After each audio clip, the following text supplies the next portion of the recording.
Hi guys, welcome to my channel BSH Facts and my name is Bhuvanesh. నేను కొన్ని facts చెప్పబోతున్నాను.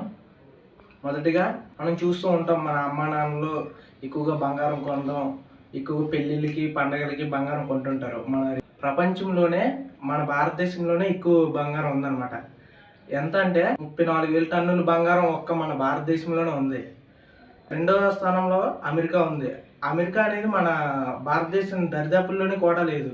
అది ఎంత ఉందంటే సుమారు 8,000 టన్నులు బంగారం మాత్రమే ఉంది యుఎస్ వాళ్ళ దగ్గర. థర్డ్ ప్లేస్లో జర్మనీ 3,350 టన్నులు బంగారంతో ఉందన్నమాట.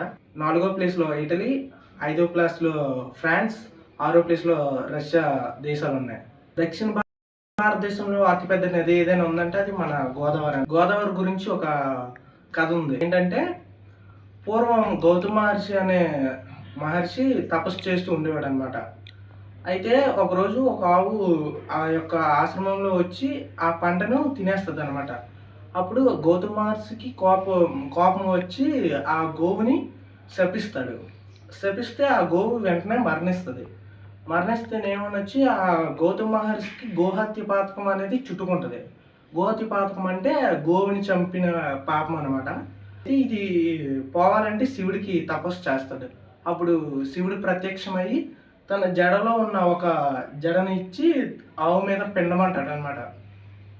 పిండితే ఏమనొచ్చి ఆ ఆవు గంగగా మారి గోదావరిగా ప్రవహిస్తుంది అనమాట. అందుకే గోదావరికి మరో పేరు గౌతమి అని కూడా.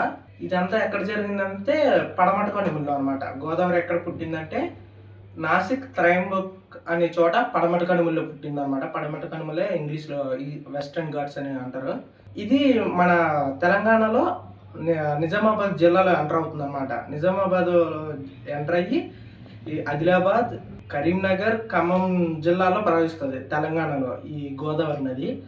అది ఒడ్డునే శ్రీరాముడి యొక్క ఆలయం కూడా ఉంది, బాగా ఫేమస్ అనమాట. అదే భద్రాద్రి రాముడు, భద్రాచలం అంటారు అనమాట.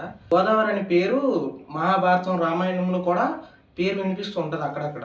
ఆంధ్రప్రదేశ్లో అల్లూరు సీతారామరాజు జిల్లా, ఏలూరు, ఈస్ట్ గోదావరి, వెస్ట్ గోదావరి జిల్లాలో ప్రవహిస్తుంది అనమాట గోదావరి నది. ధవళేశ్వరం బ్యారేజ్ కూడా ఈ నది పైన ఉంది. ధవళేశ్వరం బ్రిడ్జ్ దాటిన వెంటనే ఈ నది 7 పాయలుగా చీలి బంగాళాఖాతంలో కలిసిపోతుంది అనమాట. ఈ నది కొన్ని చోట్ల 4 కిలోమీటర్ల వెడల్పుతో కూడా ప్రవహిస్తుంది అనమాట. అంత పెద్ద నది. అందుకే మన భారతదేశంలో అతిపెద్ద రెండవ నది ఏదైనా ఉందంటే అది గోదావరి. భారతదేశంలోనే రెండవ అతిపెద్ద నది ఏదైనా ఉందంటే అది గోదావరి నదే. ఫస్ట్ ప్లేస్లో గంగా నది ఉంది, రెండవ ప్లేస్లో Godavari.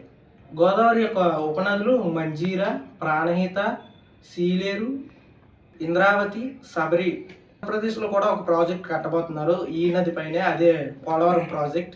Fact number 3, India total ఇన్కమ్లో 50% ఈ యొక్క 5 రాష్ట్రాల నుంచి వస్తుంది అనమాట. 5 రాష్ట్రాలు ఏంటంటే 5th ప్లేస్లో గుజరాత్లో పెట్రోకెమికల్ అండ్ ఫార్మా. మన ఇండియా ఎక్స్పోర్ట్స్లో 33% ఒక గుజరాతే అప్లై చేస్తుంది అనమాట. పోర్ట్స్ అండ్ ఇండస్ట్రీస్ ఎక్కువగా ఉండడం వల్ల అదొక మనీ మిషన్ అనమాట. ఇక్కడే మేక్ ఇన్ ఇండియా అనేది కూడా గుజరాత్లోనే పుట్టుకొచ్చింది అనమాట. 4th ప్లేస్లో కర్ణాటక రాజధాని బెంగళూరు. భారతదేశంలోనే 40% ఐటీ షేర్స్ అనేది ఒక్క బెంగళూరు నుంచి వస్తుంది అనమాట. అక్కడ ఎక్కువగా గ్లోబల్ అండ్ స్టార్టప్ కంపెనీలు ఎక్కువగా ఉన్నాయి. బాగా సాఫ్ట్వేర్ బాగా డెవలప్ అయింది బెంగళూరులో. ల్యాప్టాప్లో కోడ్ రాస్తే డాలర్స్ వచ్చి పడతాయి. నెంబర్ 3 ప్లేస్లో యూపీ ఒకప్పుడు బ్యాక్వర్డ్ స్టేట్, అది అందరికీ తెలిసిందే. ఇప్పుడు top 3 richest state in India. Government కరెక్ట్గా ఉంటే స్టేట్ ఎలా డెవలప్ అవుతుందో ఒక ఎగ్జాంపుల్ అనమాట ఉత్తరప్రదేశ్. యూపీలో ఎక్కువగా టూరిస్ట్ బాగా డెవలప్ చేశారు. ఎక్కువగా ఇండస్ట్రీస్, ఎక్స్ప్రెస్ వేస్ కూడా అక్కడ ఉన్నాయి, అందువల్ల బాగా డెవలప్ అయింది. నెంబర్ 2 ప్లేస్లో Tamil Nadu. Thousands of industries operate చేస్తుంది అనమాట ఒక తమిళనాడే. Automobile industries, textile industries and electronic industries అనేవి ఎక్కువగా తమిళనాడులో ఎక్కువగా చూస్తుంటాం. అందువల్ల టాప్ 2 రిచెస్ట్ అనమాట. నెంబర్ 1 స్టేట్ మహారాష్ట్ర యొక్క క్యాపిటల్ ముంబై. ఇది మన ఇండియాకే ఫైనాన్షియల్ క్యాపిటల్ కూడా.